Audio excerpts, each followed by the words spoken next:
അപ്പോൾ അടുത്ത ദിവസങ്ങളിൽ ഒരു പക്ഷേ ഇന്ത്യ അമേരിക്ക ട്രേഡ് ഡീലുകൾ പുറത്തു വരാം. ഇത് ഇന്ത്യൻ എക്കണോമിക്ക് വീണ്ടും ഒരു ഉണ്ടാക്കാം. എല്ലാ കൺസോൾട്ടേഷൻ നല്ല രീതിയിൽ റിക്കവർ ആവുന്നുണ്ട്. ആ ഒരു ലെവലോട്ട് മാർക്കറ്റ് ബ്രേക്ക് ചെയ്യുന്നില്ല. FIS ബൈ ചെയ്തതിൻ്റെ ഒരു ബുള്ളിഷ്നെസ് മാർക്കറ്റിൽ ഇതുവരെ വന്നിട്ടില്ല. ഇതൊരു തുക്ലക് പരിഷ്കാരങ്ങളാണ് ട്രംപിന്റെ സൈഡിൽ നിന്ന് വരുന്നത് എന്നുള്ളതാണ്. ഇവിടെ നമ്മുടെ എക്കണോമി നോക്കുകയാണെങ്കിൽ 21 ബ്രേക്ക് ഔട്ട് ചെയ്താൽ 20 ബ്രേക്ക് ഔട്ട് ചെയ്യുകയാണെങ്കിൽ നമുക്ക് നല്ല ബുള്ളിഷ്നെസ് ഒരു പക്ഷേ മാർക്കറ്റിൽ പ്രതീക്ഷിക്കാം. സെല്ലേഴ്സ് ആണെങ്കിലും ബയേഴ്സ് ആണെങ്കിലും അത്യാവശ്യം മൂവ്മെന്റുകൾ കിട്ടാറുണ്ട് മാർക്കറ്റിൽ. പക്ഷെ കറണ്ട് സിറ്റുവേഷൻസിൽ എന്താണ് മാർക്കറ്റിൽ സംഭവിച്ചുകൊണ്ടിരിക്കുന്നത്? അതായത് പ്രത്യേകിച്ച് ഒരു ട്രെൻഡും തരാതെ മാർക്കറ്റ് അവിടെ കിടന്ന് എഴഞ്ഞുകൊണ്ടിരിക്കുകയാണ്. ഓൾ ടൈം ഹൈ പോയിട്ട് ഓൾ ടൈം ഹൈയുടെ അടുത്തേക്ക് പോലും മാർക്കറ്റ് എത്തുന്നില്ല. നമ്മൾ ഓൾ ടൈം ഹൈയിലോട്ടാണ് മാർക്കറ്റ് എന്ന് പറഞ്ഞ് ഒരു പോഡ്കാസ്റ്റ് ചെയ്തിട്ട് നാക്ക് വായിൽ കിട്ടില്ല, പിന്നെ മാർക്കറ്റ് അനങ്ങിയിട്ടില്ല. 3 ദിവസമായിട്ട് അങ്ങോട്ടും ഇല്ല ഇങ്ങോട്ടും ഇല്ല എന്നുള്ളതാണ്. പക്ഷേ എൻ്റെ വ്യൂ ലെവൽ ബേസ് ചെയ്തിട്ടാണ് 25,000 മുകളിൽ തന്നെ മാർക്കറ്റ് സസ്റ്റെയിൻ ചെയ്യാൻ ശ്രമിക്കുകയാണെങ്കിൽ ഓൾ ടൈം ഹൈ അധികം താമസമൊന്നുമില്ലാതെ വരുമെന്ന് തന്നെയാണ് ഞാൻ പ്രതീക്ഷിക്കുന്നത്. പക്ഷേ കറൻ്റ്ലി 25,000 നിന്ന് ഒരു റിജക്ഷൻ ആണോ ഇതെന്നുള്ള കാര്യത്തിൽ എനിക്കൊരു കൺഫ്യൂഷൻ ഉണ്ട്. 2-3 പ്രധാനപ്പെട്ട റീസൺസ് ഉണ്ട്. ട്രംപിനെ കൊണ്ട് ഒരു രക്ഷയില്ല എന്നുള്ളതാണ് ഒന്നാമത്തെ റീസൺ. ചൈനേനെ മെരിക്കാൻ പറ്റാതെ ആയപ്പോൾ ട്രംപ് അടുത്ത ആൾക്കാരെ യൂറോപ്യൻ യൂണിയനെതിരെ സംസാരിക്കുന്നുണ്ട്. പരിഹാരമൊന്നും ഉണ്ടാവുന്നില്ല, പ്രശ്നങ്ങൾ ഉണ്ടാകുന്നുണ്ട്. അപ്പോൾ യൂറോപ്യൻ യൂണിയനും അമേരിക്കയും തമ്മിൽ അന്തർധാര ഭയങ്കരമായിട്ട് ഉള്ള 2 സ്ഥലങ്ങളാണ്. അപ്പോൾ അവർ തമ്മിൽ വലിയ പ്രശ്നങ്ങൾ ഉണ്ടായിക്കഴിഞ്ഞാൽ അത് ഗ്ലോബൽ എക്കണോമിനെ മൊത്തത്തിൽ ബാധിക്കുന്നൊരു കാര്യമാണ്. ട്രംപ് വന്നിട്ട് US എക്കണോമിയിൽ എന്താ ചെയ്തതെന്ന് വെച്ചാൽ നശിപ്പിച്ച് നാറാണക്കല്ലാക്കി എന്നുള്ളതാണ് നമുക്ക് പറയാനുള്ളത്. അതായത് കടം ഭയങ്കര ഹെവി ആയിട്ട് കൂടി, കടം എടുക്കലും ഭയങ്കര ഹെവി ആയിട്ട് കൂടി. അപ്പോൾ ഭയങ്കര കടമുള്ള ആൾക്കാർ വീണ്ടും കടം എടുക്കാൻ പോകുമ്പോൾ എന്താ സംഭവിക്കുക? കൂടുതൽ പലിശ കൊടുക്കേണ്ടി വരും. ഇതാണ് US ഇപ്പോൾ നേരിടുന്നത്. ബോണ്ട് ഈൽഡുകൾ സർവ്വകാല റെക്കോർഡുകളിലോട്ട് കുതിക്കുകയാണ്. ഇത് US കൺട്രോൾ ചെയ്തേ പറ്റുള്ളൂ എന്നുള്ളതാണ് ഒന്നാമത്തെ ഏറ്റവും പ്രധാനപ്പെട്ട കാര്യം. ഇത് കൺട്രോൾ ചെയ്യാൻ US എന്തൊക്കെ ചെയ്യും എന്നുള്ള കാര്യം അറിയത്തില്ല. വളരെ പോസിറ്റീവായിട്ടുള്ള കാര്യം US ഇൻഫ്ലേഷൻ്റെ അകത്ത് ചെറിയ കുറവുകൾ വന്നിട്ടുണ്ട്. ഇത് ഫെഡിന് റേറ്റ് കുറയ്ക്കാനൊരു കാരണമാണ്. അപ്പോൾ കഴിഞ്ഞ ദിവസം ഫെഡ് ചെയർമാനും ഒരു കാലിഫോർണിയയിലേതോ യൂണിവേഴ്സിറ്റിയിലേതോ പ്രസംഗം ഉണ്ടായിരുന്നു. അപ്പോൾ ട്രംപിനെ കയറി അറ്റാക്ക് ചെയ്യുന്നൊന്നും തന്നെ പറഞ്ഞില്ല എന്നുള്ളത് വളരെ പോസിറ്റീവായിരുന്നു. ഈ ഇൻഫ്ലേഷൻ കുറയുന്നതിൻ്റെ റേറ്റ് കട്ട് ഉണ്ടാകും എന്ന് തന്നെയാണ് നമ്മൾ എക്സ്പെക്റ്റ് ചെയ്യുന്നത്. ട്രംപിനും ഫെഡ് ചെയർമാനായിട്ടുള്ള പവലിനെ ഡയറക്റ്റ് ഒഴിവാക്കാനുള്ള അധികാരവും ഇല്ല എന്നുകൂടി നമ്മൾ മനസ്സിലാക്കാം. അപ്പോൾ ട്രംപ് പവൽ എന്ന് പറയുന്ന 2 അധികാര കേന്ദ്രങ്ങൾ ആണ് അത് യഥാർത്ഥത്തിൽ ഇപ്പോൾ ഒരു എക്കണോമിയുടെ കേസിൽ വാറ് വരിക. നമ്മളെപ്പോഴും പറയും അധികാരമാണ് പണത്തേക്കാൾ വലുതെന്ന് പറയും. അപ്പോൾ അധികാരം ഉണ്ടെങ്കിൽ ലോകത്ത് എന്തും നടക്കും, എന്തും വിളിച്ചു പറയാം, എന്തും ചെയ്യാം എന്നൊക്കെ പറയുമ്പോൾ ഞാനൊക്കെ ആദ്യം കരുതിയിരുന്നത് ഓക്കെ ഇത് ഇന്ത്യയിലാണ് നടക്കും, മറ്റു രാജ്യങ്ങളിലൊന്നും ഇങ്ങനെയല്ല, ഇന്ത്യയിലെ പൊളിറ്റീഷ്യൻസിന് ഭയങ്കര പവർ ഉണ്ട് എന്നൊക്കെയാണ് നമ്മൾ പൊതുവെ പറയും. യൂറോപ്പിലെയും അമേരിക്കയിലൊക്കെ പൊളിറ്റീഷ്യൻസിനെ കാണും, അവർ അതാണ് ചക്കയാണ് മാങ്ങയാണ് തേങ്ങ. പ്രത്യേകിച്ച് ഗൾഫിൽ നിന്നും യൂറോപ്പിൽ നിന്നും അമേരിക്കയിൽ നിന്നൊക്കെ നാട്ടിൽ തന്നെ കസിൻസ് ചേട്ടന്മാരൊക്കെയാണ് ഇത് പറഞ്ഞ് ഞാൻ കേട്ടിരിക്കുന്നത്. അവിടെ പൊളിറ്റീഷ്യൻസ് അങ്ങനെയാണ് ഇങ്ങനെയാണ്. നിങ്ങൾ നോക്കൂ, ട്രംപിനേക്കാൾ എത്രയോ എത്രയോ എത്രയോ ഭേദമാണ് നമ്മുടെ പൊളിറ്റീഷ്യൻസ്. സത്യം, അഴിമതിയുടെ കാര്യത്തിലാണെങ്കിലും അല്ലെങ്കിൽ ഉഡായിപ്പിൻ്റെ കാര്യത്തിലാണെങ്കിലും പൊട്ടത്തരം വിളിച്ചു പറയുന്ന കാര്യത്തിലാണെങ്കിലും നമ്മുടെ പൊളിറ്റീഷ്യൻസ്മാർ ഭയങ്കര മെച്ചാണ്. ഇപ്പോൾ ജപ്പാൻ കുടിവെള്ള പദ്ധതിയുടെ കഥയൊക്കെ പറഞ്ഞ പൊളിറ്റീഷ്യൻസ് ഉണ്ട്, അതൊക്കെ റയർ കേസാണ്, നമുക്കത് മാറ്റി വയ്ക്കാം. എന്നാലും കോമൺ നോക്കുമ്പോൾ ട്രംപിനേക്കാൾ എത്രയോ ഭേദമാണ് നമ്മുടെ ആവറേജ് പൊളിറ്റീഷ്യൻസ് എല്ലാവരും. അപ്പോൾ അധികാരം കൈ കിട്ടിക്കഴിഞ്ഞാൽ ഇന്ത്യ അല്ല അമേരിക്ക അല്ല ഇനിയിപ്പോൾ ഏത് ഹിസ്റ്ററി ആണെങ്കിലും എല്ലാവരും ഈ വക മണ്ടത്തരങ്ങൾ കാണിക്കുന്നു. മാത്രമല്ല എനിക്ക് തോന്നുന്നു വിദേശ വിദ്യാർത്ഥികൾക്കെതിരെയും ട്രംപ് അടുത്ത പണി കൊണ്ടുവന്നിട്ടുണ്ട്. അത് ഈ സ്കോളർഷിപ്പ് മേടിച്ച് വന്ന ഞാൻ അറിയുന്ന കുറേ ആൾക്കാർ സ്കോളർഷിപ്പ് കിട്ടിയിട്ട് സ്കോളർഷിപ്പ് ഇപ്പോൾ പെട്ടെന്ന് ട്രംപ് വന്നുകൊണ്ട് സ്കോളർഷിപ്പ് പോകുന്നു, പഠിച്ചുകൊണ്ടിരിക്കുന്ന പല പിള്ളേരും തിരിച്ചു വിടുന്നു, അവർ ഏഷ്യക്കാരൊക്കെ ആണെങ്കിൽ തിരിച്ചു വിടുന്നു. എന്ത് കഷ്ടമാണ്. അതായത് ഒരു രാജ്യം വളരേണ്ട എഡ്യൂക്കേഷൻ സിസ്റ്റത്തിലൊക്കെയാണ് കത്തി വയ്ക്കുന്നത്. ഇതിൻ്റെയൊക്കെ ഫ്യൂച്ചർ അമേരിക്ക ഇത് എവിടെ പോയി അനുഭവിച്ച് തീരുമെന്ന് എനിക്കറിയത്തില്ല. അതായത് കടം ഒരു വശത്ത് പെരുകുന്നു, മറ്റു സൈഡിൽ കട എടുക്കൽ പെരുകുന്നു, അതുകൊണ്ട് തന്നെ ഇൻട്രസ്റ്റ് റേറ്റ് കൂടുന്നു, അതിനിടയ്ക്ക് മറ്റുള്ളവരായിട്ട് ശത്രുത വാങ്ങി വെക്കുന്നു. സോ ഇത് ഒരു അബ്നോർമൽ സിറ്റുവേഷൻ ആണ് എന്നുള്ളതാണ്. അല്ലല്ല, ഇത് ഉപദേശകർക്കുടെ പ്രോബ്ലം ആയിരിക്കും, അല്ല ഇനി വേറെ എന്തെങ്കിലും പ്രോബ്ലം ആണോ എന്ന് എനിക്ക് മനസ്സിലാവുന്നില്ല. കാരണം പ്രോബ്ലംസ് ഉണ്ടാക്കി ഇത് ഫ്യൂച്ചറിനാണോ അല്ലെങ്കിൽ അമേരിക്ക നന്നാക്കാനാണോ എന്നും നമുക്കറിയത്തില്ല. ഇപ്പം നമ്മൾ കാണാത്ത എന്തെങ്കിലും ട്രംപ് കാണുന്നുണ്ടോ? അതിന് വേണ്ടിയിട്ടാണോ വർക്ക് ചെയ്യുന്നത്? എന്തായാലും എനിക്ക് തോന്നുന്നത് ഇതൊരു തുക്ലക് പരിഷ്കാരങ്ങളാണ് ട്രംപിൻ്റെ സൈഡിൽ നിന്ന് വരുന്നത് എന്നുള്ളതാണ്. ഇവിടെ നമ്മുടെ എക്കണോമി നോക്കുകയാണെങ്കിൽ ഇറ്റ്സ് ഫാർ ഫാർ ഫാർ ബെറ്ററാണ്. നമ്മൾ ഒരു വാറിൽ നിന്ന് രക്ഷപ്പെട്ട് നല്ലൊരു ഇമേജ് ഉണ്ടാക്കി, അതിൻ്റെ എഫക്റ്റ് നമ്മുടെ ഡിഫൻസ് സിസ്റ്റത്തിൽ നമ്മൾ കാണുന്നുണ്ട്, ഡിഫൻസ് സ്റ്റോക്കുകൾ നമ്മൾ കാണുന്നുണ്ട്. അടുത്തത് നമ്മുടെ ഇൻഫ്ലേഷൻ ഭയങ്കരമായിട്ട് കുറയുന്നു. അതുകൊണ്ട് തന്നെ RBIക്ക് റിപ്പോ റേറ്റ് കുറയ്ക്കാനായിട്ട് സാധിക്കും. നമ്മുടെ മൈക്രോ എക്കണോമിക് ഡാറ്റ വളരെ അനുകൂലമാണ്. പ്ലസ് നമ്മുടെ GDPയുടെ നട്ടെല്ലെന്നൊക്കെ നമ്മൾ പറയാൻ സാധിക്കുന്ന ജൂൺ മുതൽ സെപ്റ്റംബർ വരെ നമുക്ക് കിട്ടാറുള്ള മൺസൂൺ 10 ദിവസം മുൻപ് ശക്തമായിട്ട് എത്തുന്നു. ഇത് നമ്മുടെ കാർഷിക മേഖലയ്ക്ക് ഒരു പുത്തൻ ഉണർവ് നൽകും എന്നുള്ളതാണ്. ഇതൊക്കെ സംഭവിക്കുന്നത് നമ്മുടെ രാജ്യത്തെല്ലാം പോസിറ്റീവായിട്ട് വരാണ്. Plus India America trade deal നമുക്ക് 0 റെസിപ്രോക്കൽ താരിഫായിരിക്കും എന്നുള്ളൊരു ന്യൂസ് പൊതുവെ കേൾക്കുന്നുണ്ട്.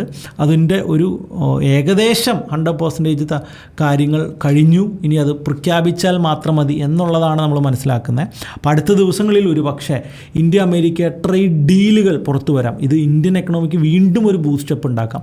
അപ്പോൾ മൾട്ടിപ്പിൾ ഫാക്ടേഴ്സ് നമുക്ക് വളരെ പോസിറ്റീവാണ് എന്നുള്ളത് കൊണ്ട് തന്നെയാണ് ഞാൻ ഓൾ ടൈം ഹൈ ചിലപ്പോൾ വന്നേക്കാം എന്ന് തന്നെ പറഞ്ഞുകൊണ്ടിരിക്കുന്നത്. ഞാനത് വെയിറ്റ് ചെയ്യുന്നുണ്ട്. അറ്റ്ലീസ്റ്റ് ഒരു 26,000, ഒരു 1000 പോയിൻ്റ് കൂടി, അല്ലെങ്കിൽ ബാങ്ക് നിഫ്റ്റി ഒരു 57,000. ഇതിപ്പോൾ മന്ത്ലി എക്സ്പയറി ആണ്. നാളെ മന്ത്ലി എക്സ്പയറിയിൽ എന്താകും എന്നറിയത്തില്ല. നോക്കുന്നത് മന്ത്ലി എക്സ്പയറി ആയിരിക്കും. ബിക്കോസ് മന്ത്ലി എക്സ്പയറിയിൽ കഴിഞ്ഞ എല്ലാ മന്ത്ലി എക്സ്പയറിക്ക് അത്യാവശ്യം മൂവ്മെന്റ് ഉണ്ടായിരുന്നു.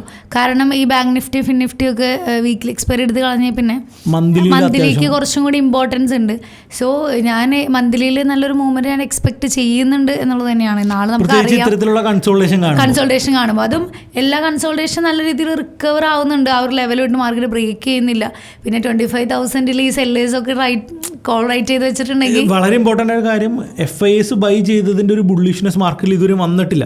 കഴിഞ്ഞ മാസങ്ങളിൽ അവർ ബൈ ചെയ്തതിൻ്റെ ഒരു പോസിറ്റിവിറ്റി അടുത്ത ദിവസങ്ങളിൽ നമ്മൾ കാണേണ്ടതാണ്. പ്ലസ് DIS റെക്കോർഡ് ഹൈ ക്യാഷുമായിട്ടാണ് ഇരിക്കുന്നത്. അവരുടെ അത്രയും ക്യാഷ് ഹോൾഡിങ് ക്യാഷായിട്ട് ബാക്കിയുണ്ട്. അവർക്കത് ഇൻവെസ്റ്റ് ചെയ്തല്ലേ പറ്റുള്ളൂ.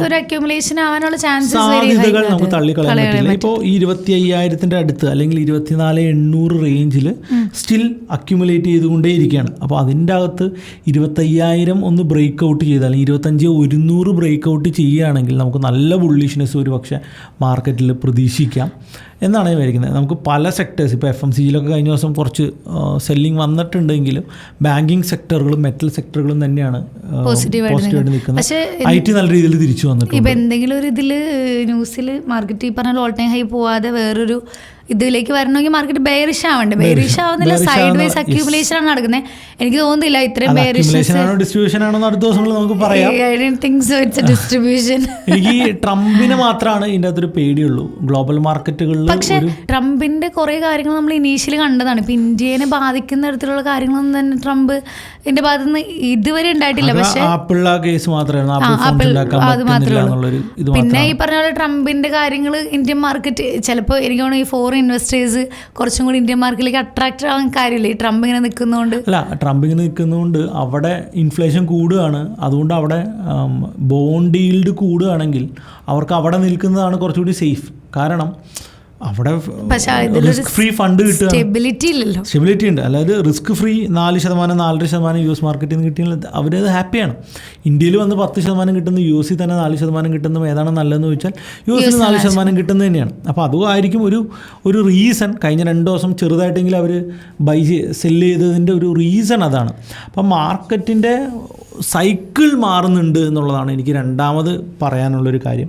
കഴിഞ്ഞപ്പോൾ മൺഡേ മുതൽ നമ്മൾ നോക്കുകയാണെങ്കിൽ, പ്രത്യേകിച്ച് ഓപ്ഷൻ ട്രേഡേഴ്സിൻ്റെ കേസ് നോക്കുകയാണെങ്കിൽ നന്നായിട്ട് ഓപ്ഷൻ ട്രേഡേഴ്സ് സ്ട്രഗിൾ ചെയ്യുന്നുണ്ട്. കാരണം ഓപ്ഷൻസിൻ്റെ പ്രീമിയം കുറയുന്നില്ല, പ്രീമിയം ഹൈക്ക് ചെയ്യുന്നു.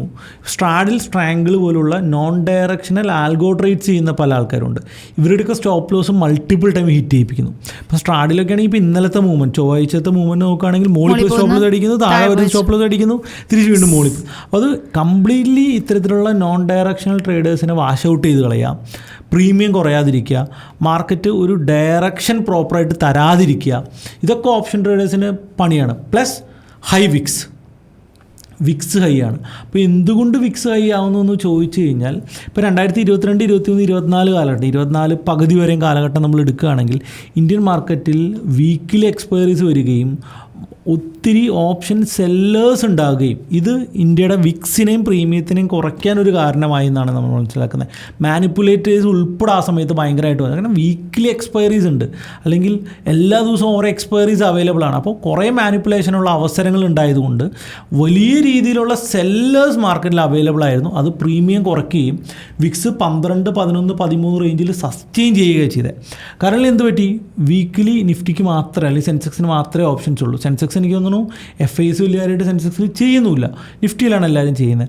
അപ്പോൾ ഒത്തിരി സെല്ലേഴ്സിൻ്റെ നമ്പർ കുറയുകയും സെല്ലേഴ്സ് വളരെയധികം കുറയുകയും ചെയ്ത് കഴിഞ്ഞപ്പോൾ വിക്സ് ഗ്രാജുവലി കൂടി വരികയും വിക്സിൻ്റെ നോർമൽ ഒരു 18, 17 വിക്സ് തിരിച്ചു. ഇപ്പോൾ നമ്മൾ നോക്കുകയാണെങ്കിൽ 20ൻ്റെ തൊട്ടടുത്താണ് വിക്സ്. അപ്പോൾ 20 വിക്സ് വരുമ്പോൾ നമുക്ക് വളരെ നന്നായിട്ട് ട്രേഡ് ചെയ്യാനായിട്ട് സാധിക്കേണ്ട, പ്രത്യേകിച്ച് സെല്ലേഴ്സ് ആണെങ്കിലും ബയ്യേഴ്സ് ആണെങ്കിലും അത്യാവശ്യം മൂവ്മെൻറ്റുകൾ കിട്ടാറുണ്ട് മാർക്കറ്റിൽ. പക്ഷേ കറണ്ട് സിറ്റുവേഷൻസിൽ വിക്സ് 12 ഉണ്ടായിരുന്നപ്പോൾ നോൺ ഡയറക്ഷൻ വർക്ക് ചെയ്യില്ലേ, ആ രീതിയിലാണ് ഇപ്പോൾ മാർക്കറ്റ് വിക്സ് 19 വർക്ക് ചെയ്യുന്നത്. എന്നെ സംബന്ധിച്ചോളം പോലും അതൊരു പുതിയ ഒരു അനുഭവമാണ്. കഴിഞ്ഞ 5-6 വർഷത്തെ എക്സ്പീരിയൻസ് നമ്മൾ നോക്കുമ്പോൾ എനിക്കതൊരു പുതിയ അനുഭവമാണ്. ഇങ്ങനത്തെ ഒരു സെനാരിയോ വളരെ ചെറിയ ദിവസങ്ങളൊക്കെ വന്നിട്ടുണ്ടെങ്കിലും ഇത്ര ഹൈ വിക്സിൽ 2021 ശേഷം ഇത്രയും വോളട്ടൈലായിട്ടുള്ള നോൺ ഡയറക്ഷൻ ട്രേഡേഴ്സിന് പണി കൊടുക്കുന്ന ഒരു മാർക്കറ്റ്സ് ഞാൻ അധികം കണ്ടിട്ടില്ല. പക്ഷേ പ്രീമിയംസ് ഹൈയും ആണ്.